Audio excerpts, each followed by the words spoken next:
Yo, BeBall Jones podcast is here one more time. This is episode 24, I believe. If it's not, oh well, you'll be okay. It's episode something like that. That's what I'm gonna call it. Episode something like that.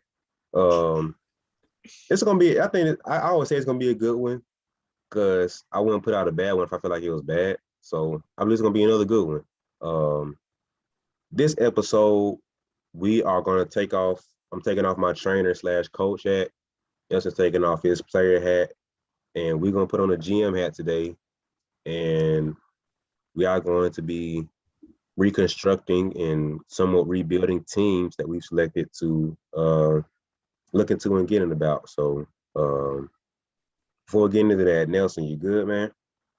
Yeah, man, I'm good, bro. Finally finished my summer classes. Summer workouts is over. Got a couple weeks before the fall semester starts. So yeah, everything good, man. What about you? Yeah, man. I'm good, bro. Things picking up for the business. I don't tell too many people too much stuff, but business is trending in the right direction, bro. I'm very excited about what's about to happen. So that's all I can say for right now, man. I'm just very excited about what's going on, man.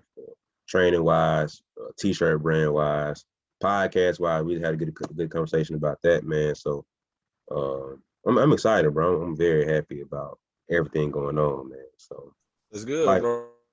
God's been good, bro. So I'm excited, man. So For sure. let's get into this episode, brother. I'm excited about this. So just so we lay down the foundation, Nelson and I have decided to pick on 3 different teams. We are going to pick them apart, and basically as a GM, we're deciding what decisions the team should make. We are going to be signing free agents, making trades, whatever, to improve the team.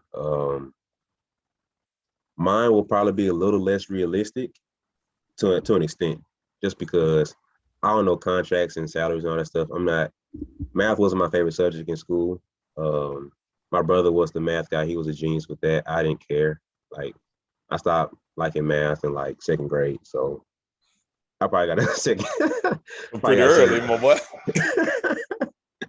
I don't know. I just wasn't blessed in math, man. But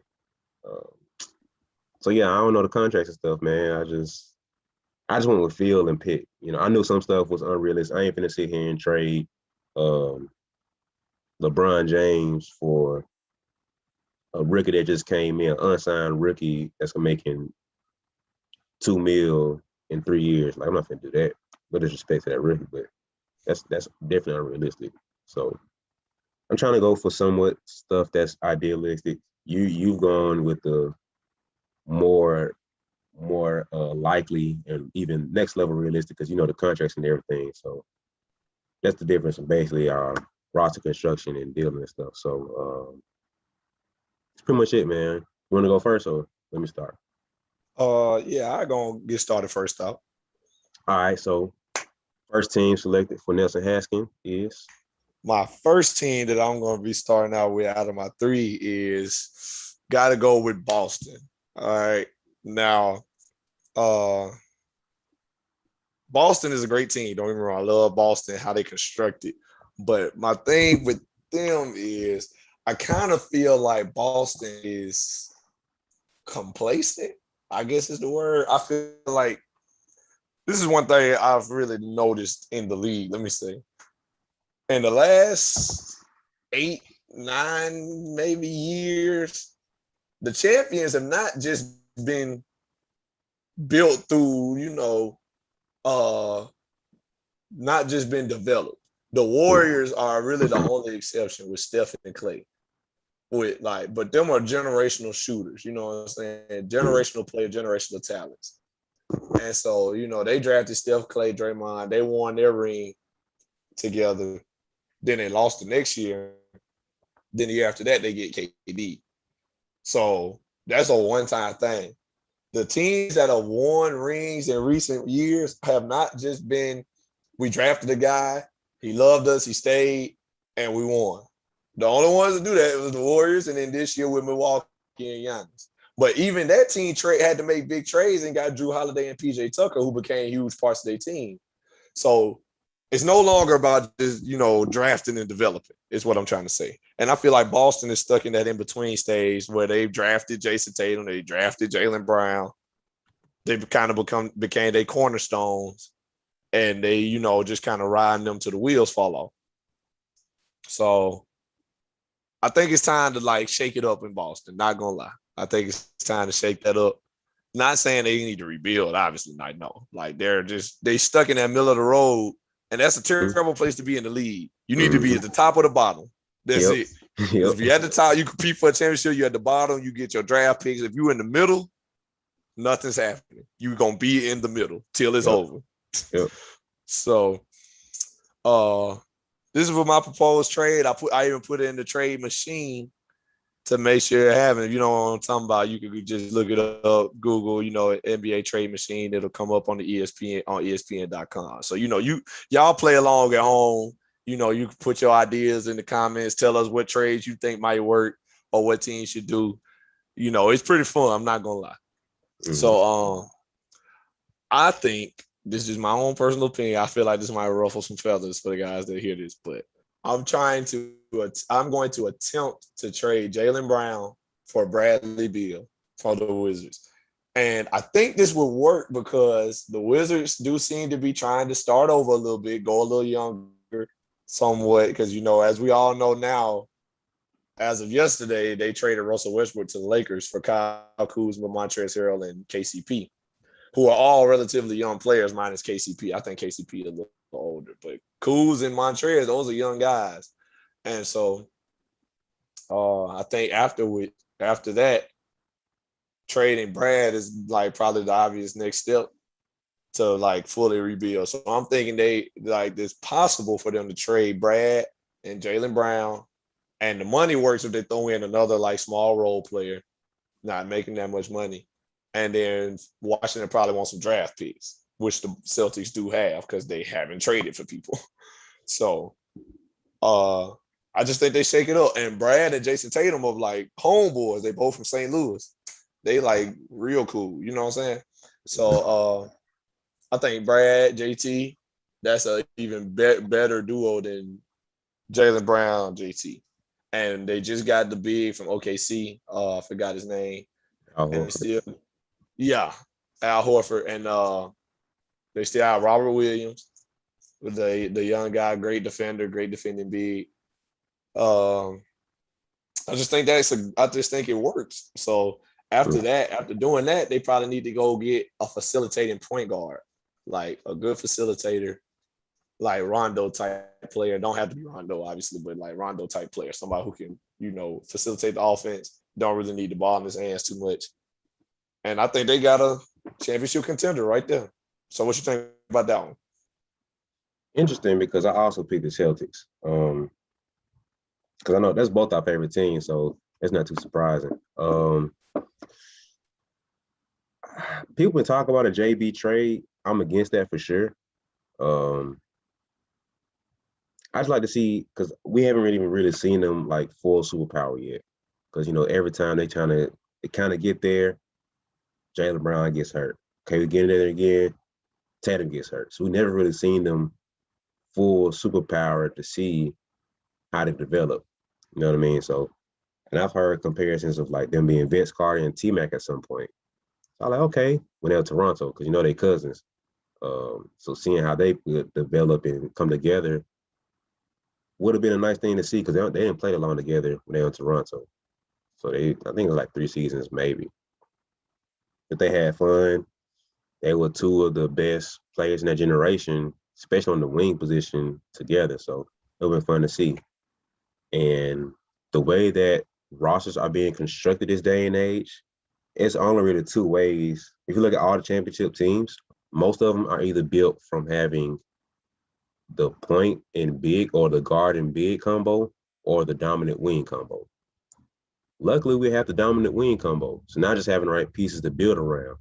And so, like you said, Danny Ainge has been very complacent, man. Like he hasn't shaken up enough to really make us get in the right direction. The last really big move he made was trading Kyrie for Kemba, which is technically a lateral step, And if you look at it now, it was basically a step back, just because Kemba never really produced like we needed him to. That's a tough one, man. I don't know if I'd trade Jaylen Brown for Bill. I know Jason Tatum would like that because, like you said, they boys. That's basically Brad Bill is basically Jason Tatum's big brother because, like you said, they both from St. Louis. They both got the same trainer. They train pretty much together every summer. That's a tough one to look at. But I have to deny that trade, from my personal perspective, from my personal one, selfishly. But my idea for the Celtics is very similar to yours, to where I was looking at more of the roster construction and how we're built and like what we were kind of lacking. So of course we have scoring with Tatum and Brown. Like that's the obvious, easy ones to look at. But outside of those two, we never really had anybody to facilitate. So I'm not saying we have to get necessarily a facilitating point guard, but out of the roster that we have right now, that'll be the best bet. Like we just made trades where we got Josh Richardson, which is a nice pickup. We just got Chris Dunn, which is a nice pickup. So what I was looking at is one, getting a facilitator and getting a defensive wing, which is what they went after with Josh Richardson. Another thing I looked at, we're pretty young. We don't have any real vets or any like vets that know how to win, to guide and help out Tatum and Brown. So I'm glad Al Horford came back. I feel like we still need one more vet, especially at the guard or wing position, to kind of push them. I was looking at the free agents, and I feel like we could sign Lonzo. I feel like that'd be a pretty decent pickup. He's a pretty tough player. He can shoot the ball a lot better now. Form's gotten better. He's gonna push that ball and run with them. I feel like he'll be a solid pickup. And in defensive too, I feel like we were kind of missing that dog. Like we got too cute at one point, and we weren't playing as tough as we usually played. Like between us not having a vet like we needed and just playing soft in general, that's been killing us. So picking up a Lonzo will help out with the shooting just a little bit. He's a decent shooter now. He'll push the ball and get the ball moving around on the court. And I also look at Kent Bazemore. I feel like he's a good pickup. He won the ring with the Warriors. Solid vet. He can defend very well. He can shoot the ball. This one I feel like it's not going to happen. But just being, a fan of him in this game, I like to see Spencer Dinwiddie in the Celtics uniform, signing him. Like along with Jaylen Brown and Tatum? He's really a pass first PG, but he can score if he needs to. Don't know about that one, my brother.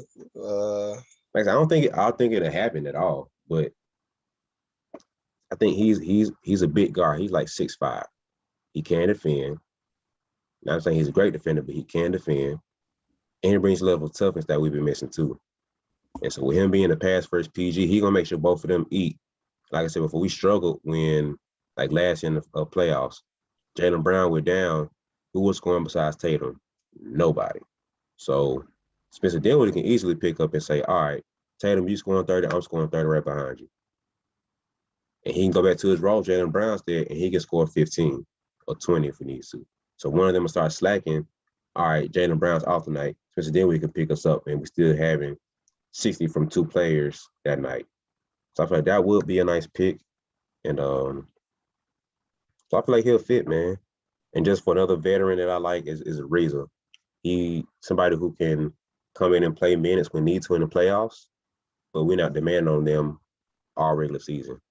And he's a great pick to like add leadership to this group to help with Jaylen and Jason. So just think about that, man. I don't know. I feel like that's too much ball dominance. You know what I'm saying? Like, well, I mean, they had Kimball, and Kimball used to be somewhat ball dominant. Like, he was a scorer first guard, and like that didn't work out. Like, they were good, but they can like get over the hump. So I just feel like they'll be in the same place. Like, we could debate later who's better, Spencer Dinwiddie or Kemba Walker, but I just don't see it. Like, I don't know. I don't think it's bad. Like, I don't think they'll be worse if they got him. Obviously, he's still a great player, but like, I just feel like they wouldn't go nowhere just adding him. Like, I feel like they'll be in the same boat.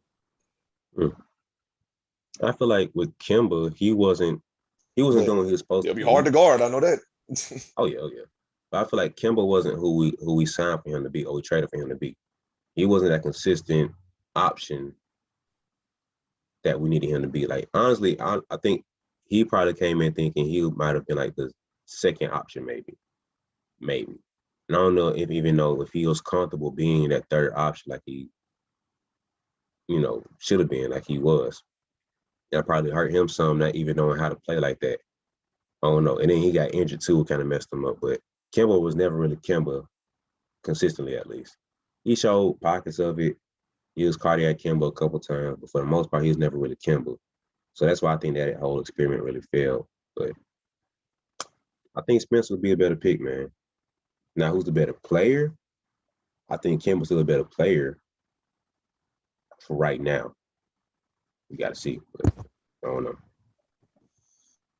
know. I like I said, man, I feel like it's about time to shake it up in Boston. I think it's time to make a big move.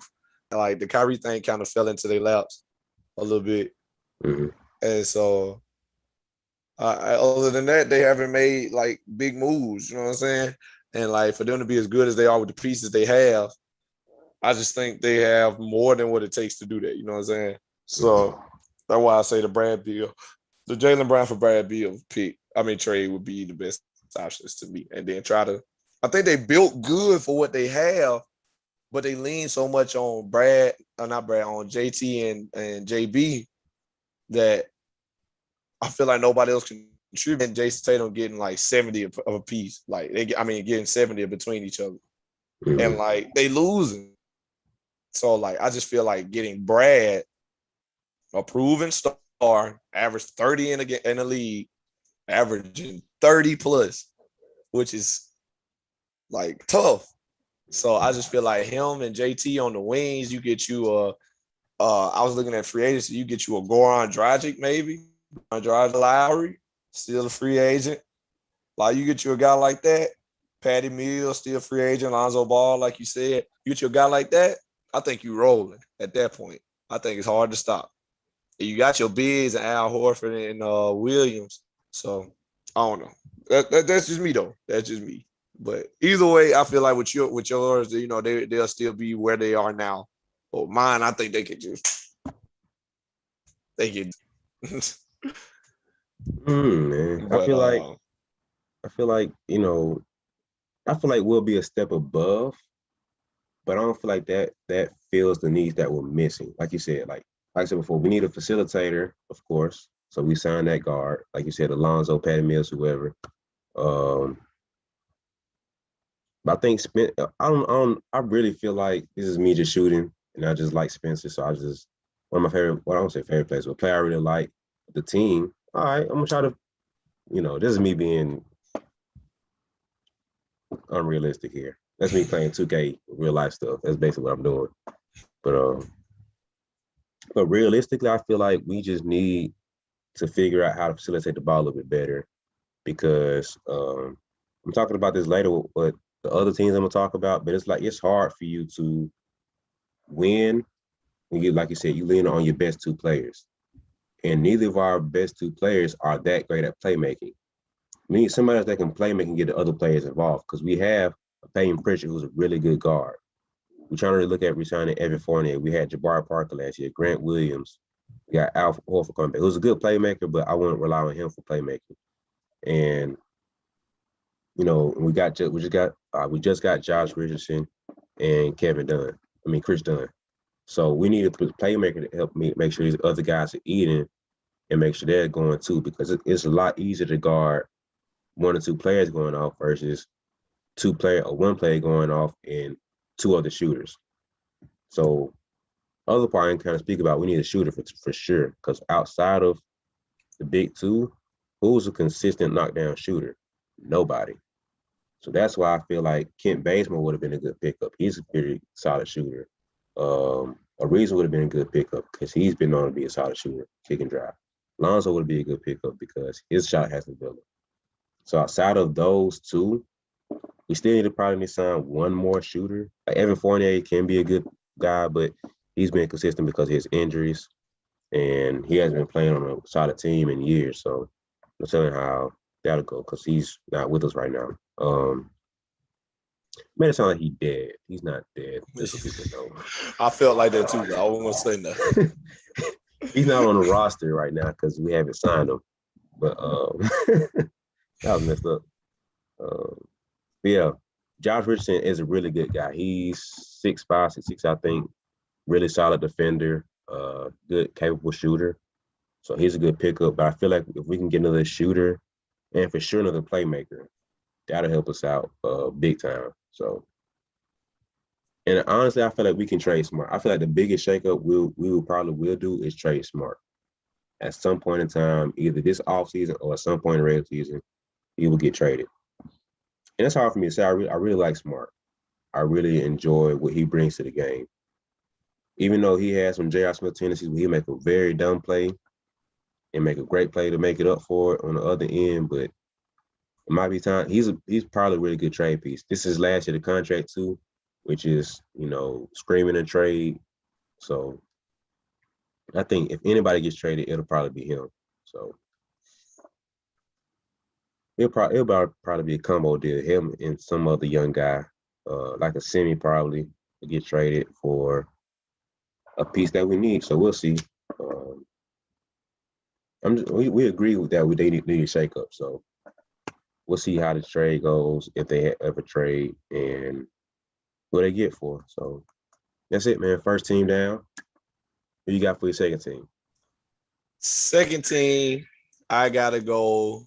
Well, I originally would have went with the Lakers, but the Lakers have kind of already made their moves. So I guess I'll just let that be what it is. There ain't no sense in talking about what they should do at this point. They already did it.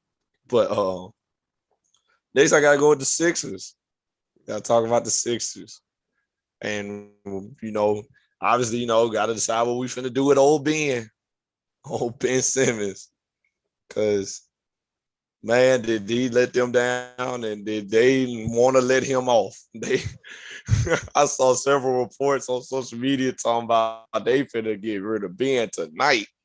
Like they trying to get rid of Ben, like Ben and hurt him or something. Like he got to go. So yeah. I feel like the relationship between Ben Simmons and the Philadelphia 76ers, I feel like that's done. I feel like it's over with. So, and it was really kind of a struggle to kind of find a trade that would kind of fit, because Ben is a very like unique player, like 6'10", like almost point guard, wing, slasher, facilitator, like very LeBron-esque, but not as skilled as LeBron. Doesn't have the shooting of LeBron, and nothing like that. So, it's kind of hard to like pick a team that would want Ben. I mean, as he is, especially coming off the playoffs run that he just had or the lack thereof. So, two things. Two trades came to mind. They could trade him to the Warriors and put him at the 3 with Steph and Clay. They could trade him for Andrew Wiggins, and probably I saw one where they offered they asked for Andrew Wiggins and James Wiseman, and then asked for a lot of picks, and the Warriors declined that. But I would say trade him for Andrew Wiggins, probably try to get Kelly Oubre. But that's just me. Try to get between them two. Well, I mean, Andrew Wiggins got to come with the deal, but try to get Kelly Oubre in the deal also, another scorer, another shooter. And then if that doesn't work out, they don't take that, I would try. I would have to go Ben for CJ McCollum for the Portland Trail. Not going to lie. I feel like it's going to be tough. I feel like it's tough, but I feel like Ben and Dame can kind of work if Dame can. Dame is ball dominant, and obviously Ben is like he need the ball in his hand as facilitator. But I feel like Ben can one guard the best guard because Dame and CJ not out here like locking up. You know what I'm saying? Like Dame ain't no slouch on defense, but Ben he gonna guard your other best guard. He can do that. Mm-hmm. And then you got Dame shooting. You got a big in Nurkic, and then you got doggone now I can't remember the 3-man name. Norman Powell. Yeah, Norman Powell. I feel like with Ben in that lineup, Ben might like the offense is kind of hard to dictate because it's like you still want Dame obviously had the ball in his hand, but when Dame come out, Ben can run the offense, and like I say, he guard your other best guard. Just be Dame, CJ, and the gang. You know, because I feel like that's kind of similar to the Celtics. They lean on Dame and CJ, but more so Dame, because obviously Dame is the one that's got to get them 40 or 50. Dame the one that's got to hit their clutch buckets and whatnot. And but ain't no wrong with that on Dame part. But I feel like him and CJ being the only two like scorers there, the two main guys, that's not gonna cut it.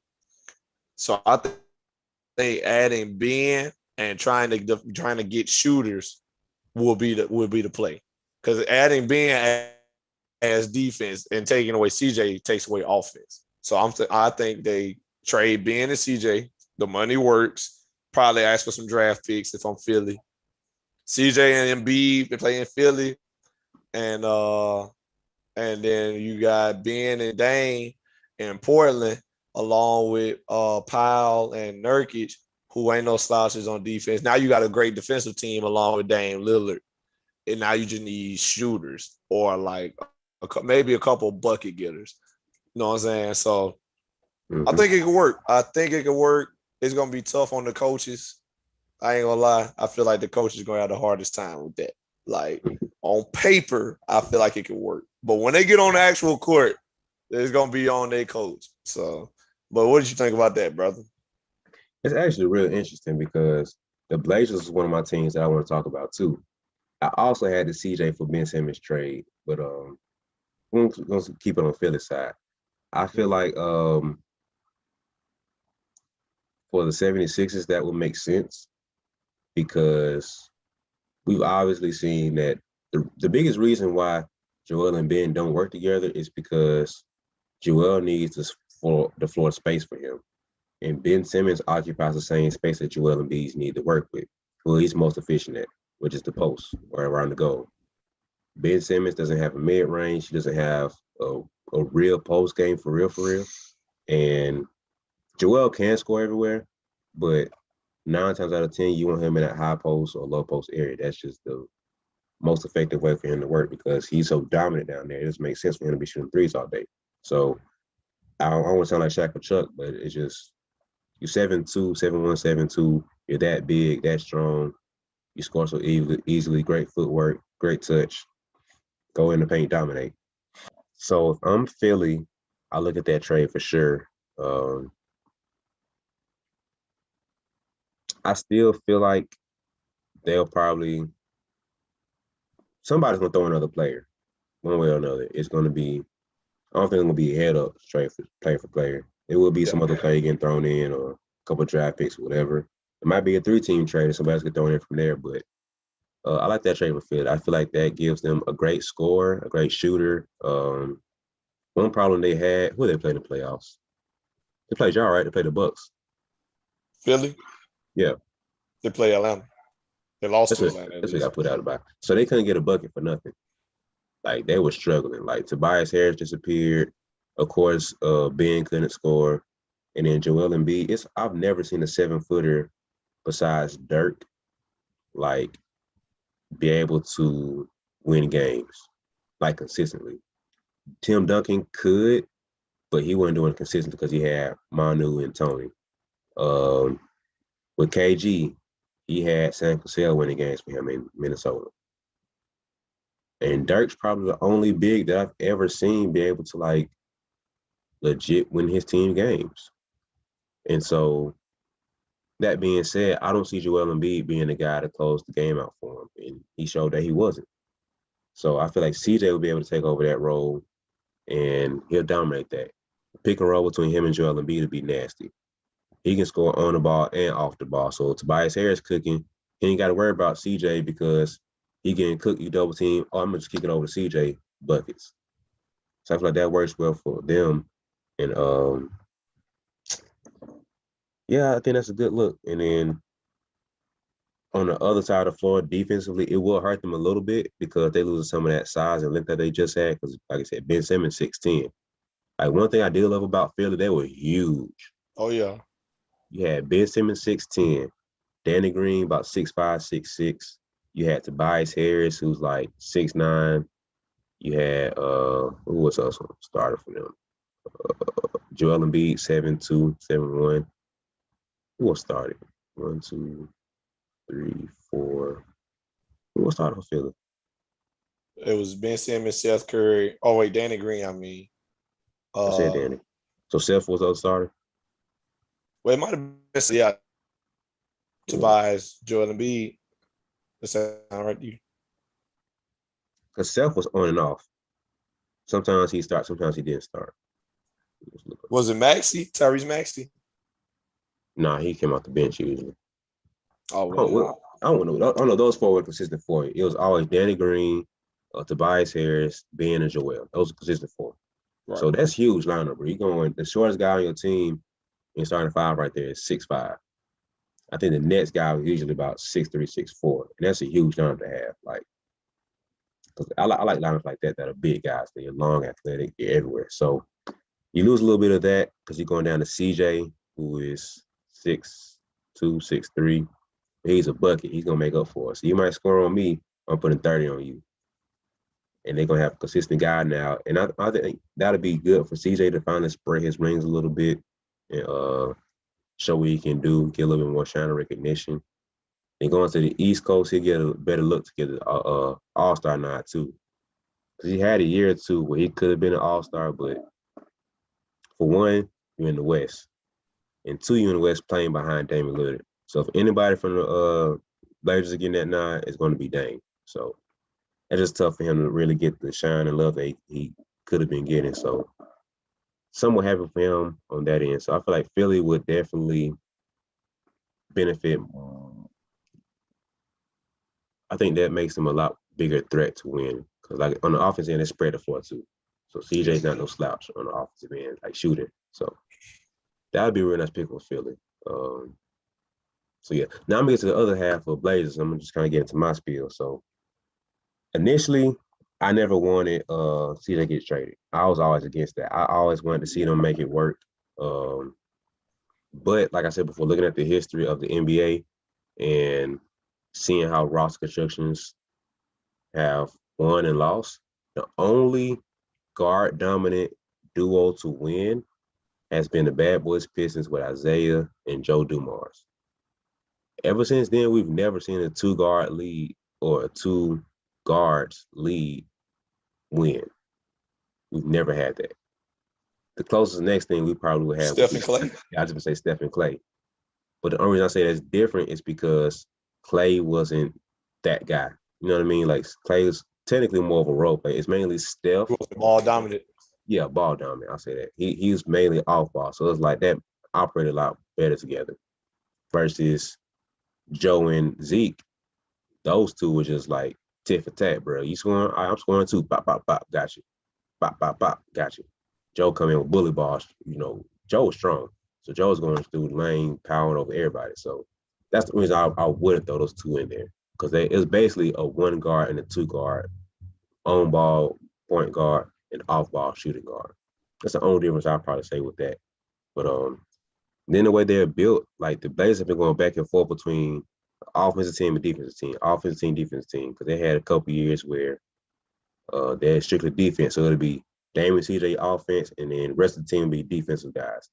And it'll be mainly Dame and CJ and surrounded with shooters. So they went back and forth for that for years. So I feel like they never really, for whatever reason, they never really sat down and said, let's make a blend of it and have a couple of shooters some good defensive players overall. Because Damon CJ, like you said before, they're not the best lockdown defenders to have out there. They're not just locking up their position at all. And so defensively, they need help for sure. And offensively, they need help for sure just because they can't keep relying on Dame and CJ to put up 60 together or 70 together every night. So I looked at the stats, man. They were last in assists. They were last in turnovers, 25th in steals, and 23rd in field goal percentage. You are not going to win a championship with those numbers at all. That's really, I doubt any team has won a championship being like the bottom third in assists and turnovers.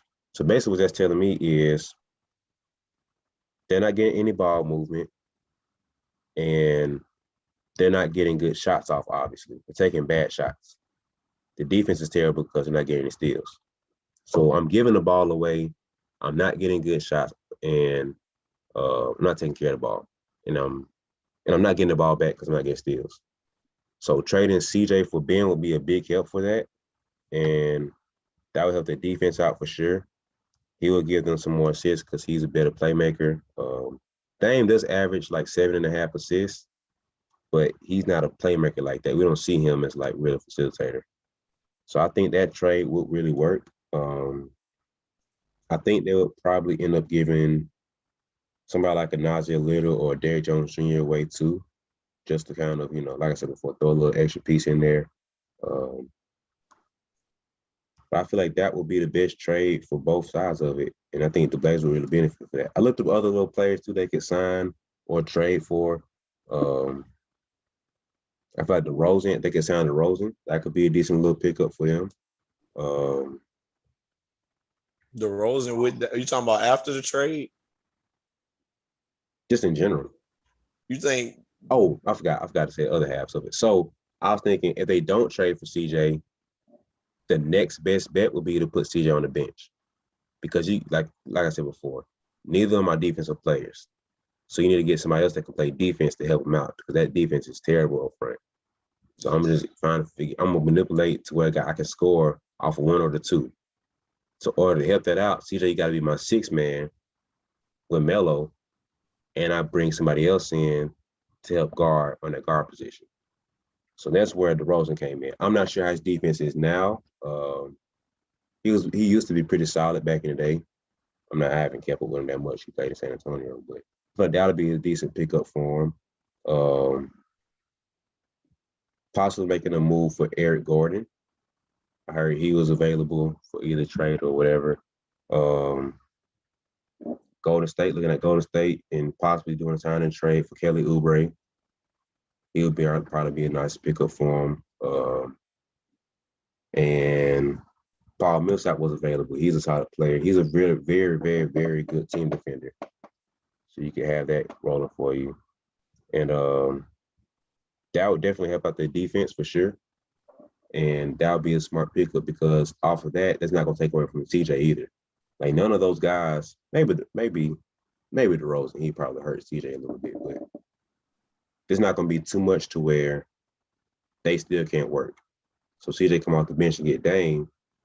Okay, cool. Now I can still go on ball, off ball because DeRozan can still score. Eric Gordon can still score. Millsap can still score. Kelly Oubre can still score.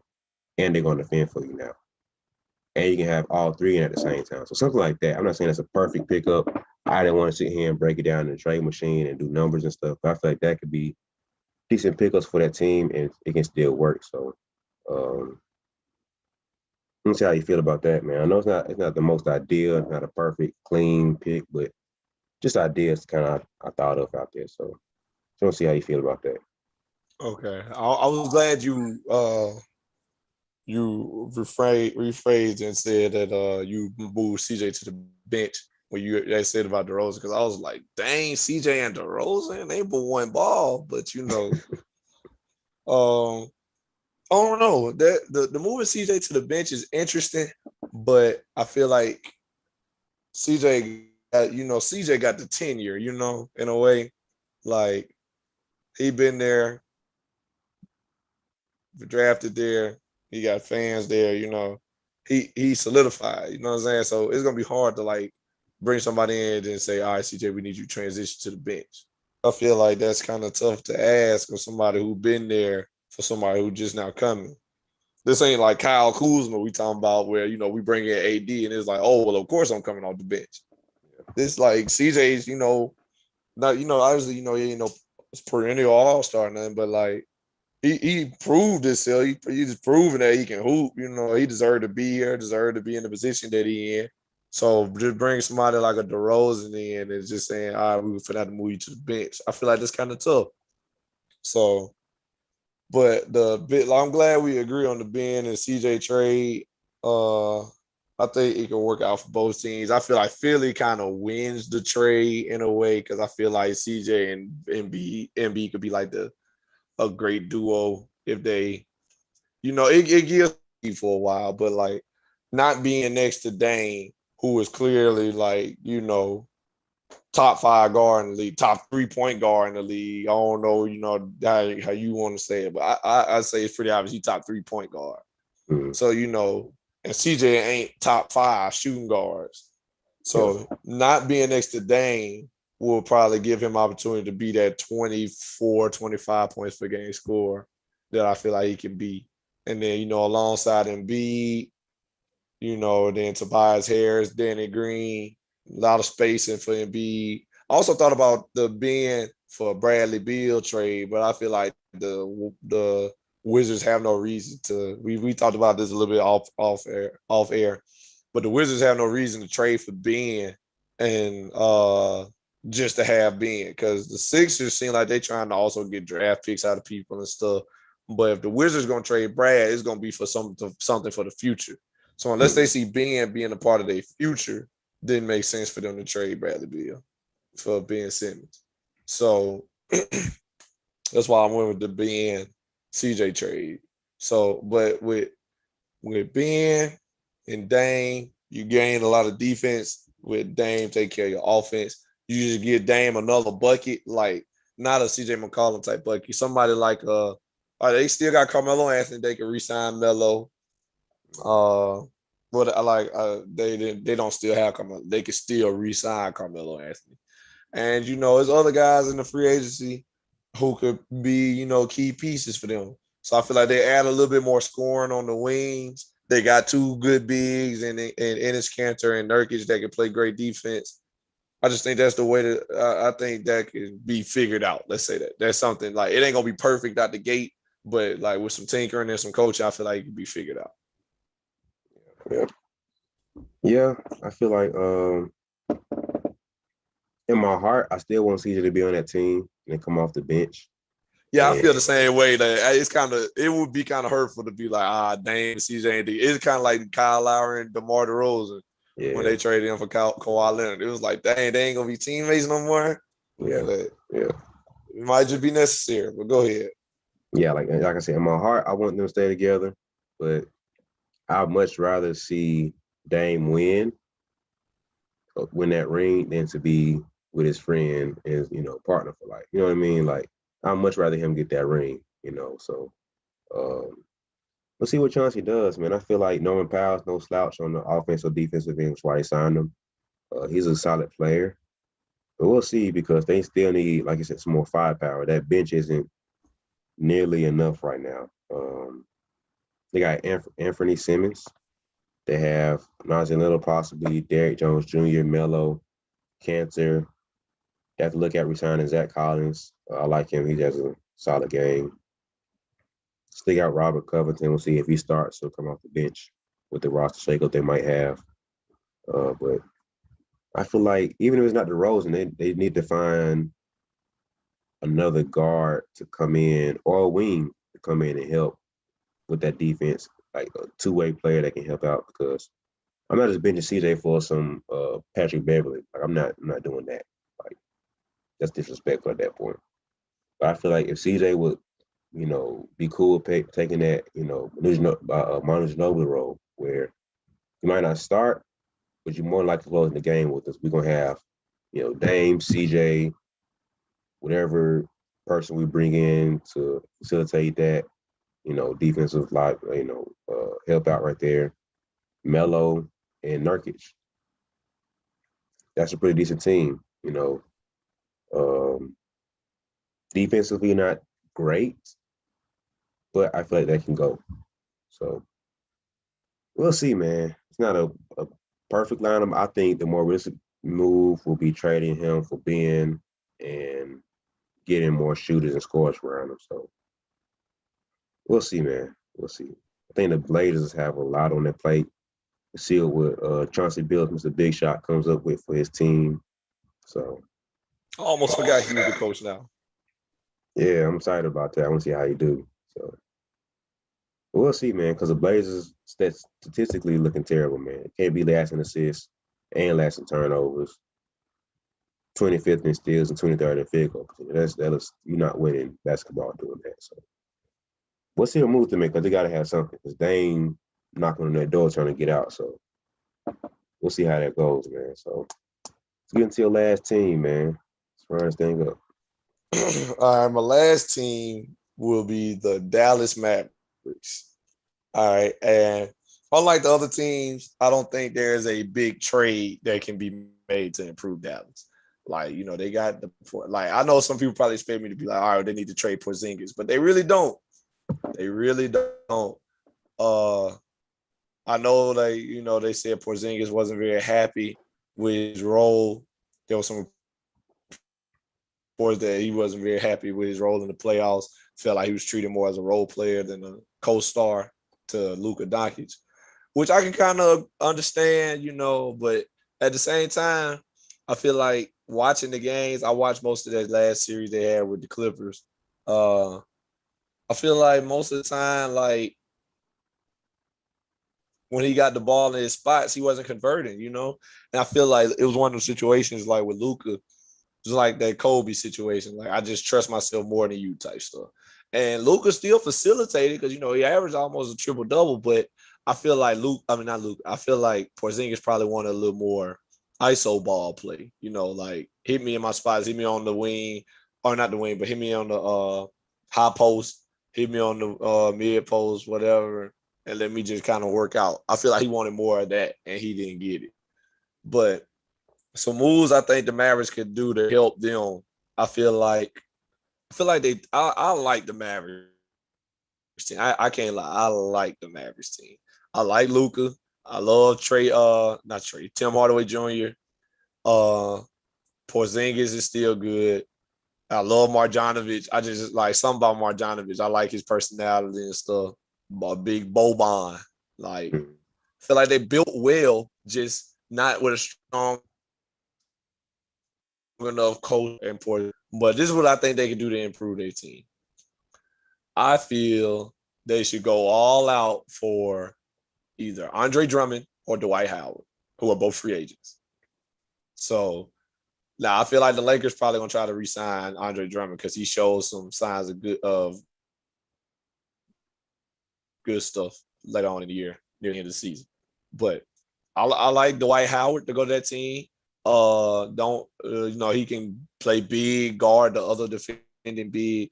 Because, Boban is good for what you need him to do, but Boban is slow, not athletic, not going to run the floor for you, not going to guard in the pick and roll. When you can have somebody like Dwight Howard who can do all of that. Athletic, run, guard, he going to block shots for you, all that. And so I feel like Andre Drummond, Dwight Howard are the moves to go for them, to go all out for them. I'm not saying offer them the max or nothing by any means, but offer them good money. Like, they'll be key pieces for you. Also, I feel like they should try to re-sign JJ Redick because JJ Redick didn't want to come to Dallas in the first place. He wanted to be traded closer to New York, where his family's from or where they like to be. So that might be unlikely. But if they can't do that, I feel like Dwight Howard, Andre Drummond, try to probably go get you an Andre Iguodala, who's also a free agent. You get him to guard, play some defense for you because they don't have a whole lot of defense. The Mavericks out here scoring 130 and their opponent scoring 135. So go get you Andre Iguodala. Try to get, offer him some good money. Let him play a defense for you. So now let's just say JJ Redick walk, which is probably looking like what's going to happen. You go get those two that I named. Let's just say if they get Dwight Howard, Andre Drummond, resign Andre Drummond too. You go Luka Doncic, Tim Hardaway Jr., Andre Iguodala, Kristaps Porzingis, Dwight Howard. That's tough, right? Like, I feel like you got Luka that can, give you what you want. You got Porzingis that can give you what you want on the offensive end. You got Dwight to defend your other big. You got Andre to guard your other guard, your best guard. So now I ain't got to hope Luka, because, I feel like people picked on Luka. People was talking about Luka didn't have great defense. The Mavericks as a team don't have great defense. We saw that in the playoffs playing against the Clippers. Like, Luka scoring 40 and Kawhi scoring 40 or Paul George getting 35. It's like they don't have that defender. Like, this past season, like, they starting lineup, like, nobody's guarding. No, none of those guys are defenders. So I feel like that should be their main focus, is getting defenders right now. So you sign Andre Iguodala and Dwight Howard, I feel like they take care of that instantly. And there's other good free agents they can get out there. Like, they might can pick up a JaMychal Green. They might can pick up a Robin Lopez. Robin Lopez will give you some good defense here and there. Maybe even an Avery Bradley, which would still help too, because he a free agent also. But I think there's moves that can be made to improve their defense. I feel like they improve their defense and keep Luka, Tim, and Porzingis. Probably keep Trey Burke, who come off the bench. I feel like they got everything you need at that point. At that point, I feel like they passed Portland and probably passed what's the name? The Suns. I feel like they probably passed the Suns at that point, even though Chris Paul decides to stay. Added Dwight Howard and Andre Iguodala. I just feel like or Avery Bradley, just a great defending guard, a good defending, rebounding big. Because when Boban is in the game, they don't have rebounding or defense. And the other center was Dwight Powell. Same thing. They don't have rebounding. They don't have defense. And they trying to keep Porzingis in the game. Porzingis don't rebound. Porzingis ain't playing no defense. And then they got Luka. Luka gonna get you a triple-double, so he can use some rebounds because he a big guard, but he ain't playing you no defense. Tim Hardaway Jr. ain't gonna play you no defense. So I just feel like I got the blueprint for them to guard better next year, make them some real championship contenders. So what you think about that one? Those some solid moves, man. They've been trying to chase a big for years. I don't know how long it's been. Like, even since the Dirk years, I think the last few years of Dirk, that's when it started. They're just like, they got to get another big. They've been trying to chase a center for years, man. They've been trying to have that 5-spot field since then. I don't know, for whatever reason, they haven't been able to land them, which is weird. But honestly, what you're basically asking from your bigs is what Porzingis used to be. When he was in New York, he was the 7'3" unicorn because he was able to shoot the ball. He was very smooth. His movements on offense. Defensively, he was all over the court. He could, be in the paint, defending your big, and go out there. If you did pick and roll and switch with the big to a guard, he could hold his own. He won't be out there locking nobody up, but it's hard for you to get around 7'3". That's pretty athletic and mobile. He was blocking shots. He was pretty solid on defense, man. He was a really good defender. So what you're asking of your big is what they're expecting Porzingis to be. And so if Porzingis was himself, you could keep Dwight Powell as your other big.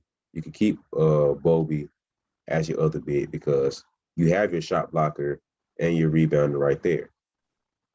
But he's not being himself, which is causing everything else to mess up. So I agree with you when you say that they don't need to make any big shakeups and moves, because if he was actually being himself, you have probably 80% of what you need. The last 20% is just defense, like you said. And that'll come on the wing because, like you said, when you have Luka out there scoring 30 or 35 or 40, and you have the two other players on the other side are both wings. Like, if they went against the Suns, you would have had Chris Paul scoring 25 and Booker scoring 35. Well, Luka's 30 to 40 getting negated because him and Booker just cancel each other out. You think Tim Hardaway Jr. gonna keep up with Chris Paul giving you on the offensive end? No, he's not. You think they'll be able to keep up with what LeBron's gonna give you between him and AD? Nope, they're not. So it's just like you gotta have something else. You either have to slow down what the other team's gonna give you, or be able to overpower them and overmatch them with what you have. And they're not doing either of those. So Tim Hardaway used to be a decent defender. He wasn't no lock up clamp type of guy, but he was decent enough to where you would respect his defense. So I think you got a solid pickup right there, man. Trying to get Andre Iguodala or at least Avery Bradley. So I agree with that, man. So I don't know how far that puts. I have to look at the rosters and the teams again, but I feel like that puts him probably top 4 in the West. If they made those moves. So we'll see, because I think Drummond might be going back to the Lakers too. I don't know where in the world Dwight probably going. I think he ends up in Dallas though, if I had to guess. But we'll see, man. But I agree with your roster moves, man. You did a good job with that GM hat. So Hey, GM Haskin. So I'm gonna close this out with this one, man. It's crazy because my team somewhat parallels yours as far as I don't see them making too many big moves. My team be the Brooklyn Nets. Honestly, man, they could have, if they were healthy, they could have sleepwalked their way to first, honestly. Yeah. There's not really any big moves to make, man. If they re-sign their players, I just got a notification, I think earlier today or yesterday, they were trying to trade DeAndre Jordan. Depending on what they're doing with that, because I'm not sure, because they have Blake Griffin at their big, Nick Claxton as the other big. I guess trying to make room for him. Yeah, Claxton. I can not get that out. Trying to keep him as the other big. We'll see, man. We'll see. But the biggest thing I think the Nets need is just shooting. Don't know where in the world Joe Harris went last year in the playoffs. That man was a no-show versus the Bucks. I don't know what he was doing, boy, but if he showed up, whole nother series. Like outside of KD and one-legged James Harden, we had nothing else offensively consistently to go to. Like we didn't have any shooting. Shamet gave us nothing, so that's why he barely played. Jeff Green was hurt, that's why he didn't play. I think they'll miss Spencer Dinwiddie too. I think outside of James Harden, they don't really have another playmaker.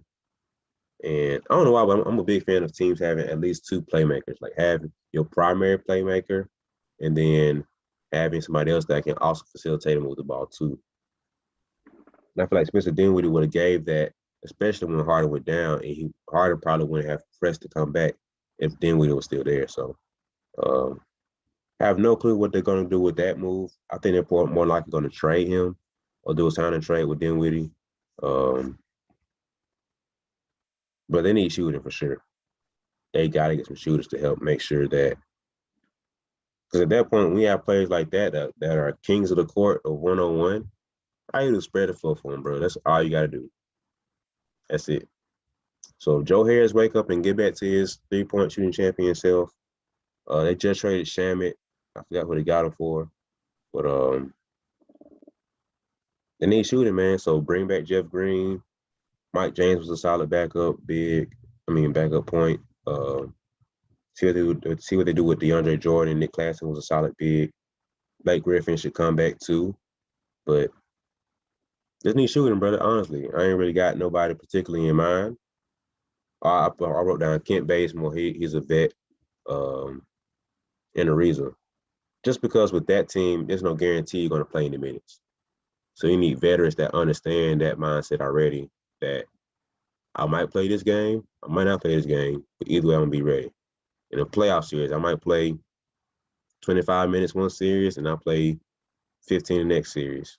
Both of them are aware of that. They're comfortable with it. They know what's going on. So I feel like both of those guys would fit, because you might have Jeff Green playing your minutes one game, Next game, Joe Harris playing your minutes in next game. So you have to be comfortable with that. And I think both of those guys are. Defensively, they need something out there on the wing. Both of those guys provide that. But man, on offense, man, just spread the floor for them, bro. That's really all they need. So that was my 2 seconds of what Brooklyn needs to do and stay healthy, man. They need to get a team doctor on there to get them some secret stuff. Make sure everybody stay healthy. That's really all they needed for real, man. Like, there's not too much to give them. So that's it. You don't think they need more defenders? You think shooting is the way to go? Defense was a problem, but honestly, I feel like we all know Katie's a very good, solid, capable defender. Jeff Green is a really solid defender. DeAndre Jordan, when actually playing, is a good defender. Blake Griffin showed that he can play defense. He can actually play defense because I don't know where that was in Clippers. He was strictly offense back then. Nick Claxton is a really good defender. Like, the only area I see they need defense for sure would be the wings, just because Kyrie, he's a capable defender.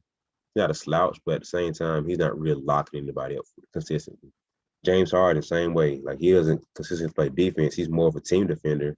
He'll lock up one-on-one when he wants to, but as far as actually one-on-one guard somebody, it's not what he's doing consistently. So that's why I said Ken Bazemore and Reeves will be good pickups because they can provide shooting and lock up on the other end when they need to. So that's the only thing that I really see, man, a good 3-and-D type of guy that can fit in for him. So that's really it, man. Like, they got other, like Bruce Brown was on their team. He's a decent guy on defensive end. He's really more hustle points and energy, scraping up, extra little rebounds and stuff on the offensive end. But like, and we at the same time, we haven't even seen what they look like together yet, for real. So ain't no telling, man. We got to see. So if I had to pick what they really need to go after, it'll be a 3-and-D guy. Get 1 or 2 of them, but it's pretty much it. I can see that. Some 3-and-D. They, like you said, they built the win already. It don't really matter. They got everything they need. Yeah. They're like a 3-story house with a room with a flickering light bulb. It was like, hey, we'll just screw that back in real quick. Yep. Everybody had them going. Like, bro. Some of these teams, like, man, for real. Some of the teams we talking about, like, they like cars with a bad wheel. It's like, man, at any moment it could fall off, and we ain't going nowhere. Yeah. This team like a doggone limousine. But I enjoyed this, man. I used to be on my league or my GM on 2K back in the day, so I got a little experience trying to make the trades work. My 2K players, they know what I'm talking about. Mm-hmm. But I enjoyed this, man. We might have to come back to this in future seasons, or maybe circle back to it when more free agency then went down and talk more about it. But I enjoyed this, my boy. Yeah, this was nice, man. It's a little different. Probably do around trade deadline, do a couple trades that need to happen and a couple moves we see. But we gotta look into the GM hat again, man. So it's different. It just makes you. It's interesting to see how both of us see the game too. Like, you looking at it one way, I was looking at it a different way. So it's just different ways how we see the game, man. But same objective, same goal. Yeah, I like this, man. It's a nice episode. So, to people listening, y'all better like this, man. But for real, like, we talked about this before, man. Like, most of the other episodes, it didn't take too much work to really prep for it. It's mainly just looking up a couple stats here and there, because we remember pretty much everything else we got to say. It's just our experience and what we know and whatever. But this one actually took some work, man. So yeah, y'all better like this, man. Y'all better sit here and replay this 20 times to see what trades y'all like and don't like. I'm messing with y'all. I'm not messing with you. So yeah. So yeah, man. This is a different episode, man. I feel like it's a good one. So let us know, man. Let us know. Let us know like what we're doing good, what we're doing bad, what you'll see more of, what you want to see less of. Comment which trade was terrible. Let us know if we talked about your team or brought up your player in a trade, whatever. Let us know if you feel like we suck as GMs and we should be fired. That's perfectly fine. I'll take my GM hat off, put my trainer hat back on, and go back to business. You know, it's okay. I'll put it back on whenever we do this episode again, though. So You be ready for that. You know how the NBA is. They don't really fire people. They just cycle them around to another team. That's all that happens. We out here, like Kendrick Perkins said, we out here trading suits. That's all they're doing, bro. That's it. But that's it for this episode. Wrapping it up here. Y'all know by now. If you don't, subscribe, like, share the podcast. Follow Nelson. Naylor H34 on Twitter. Nelson Askin on Facebook. Follow me, BeBall Jones, BE Ball Jones. Instagram, Twitter, Facebook. Shut us up. Let us know, man. Appreciate you listening, tuning in. It's episode 24. Kobe, Bean, Brian, 2-4. That's it. Let me do the outros for now. I tried to let you have it, but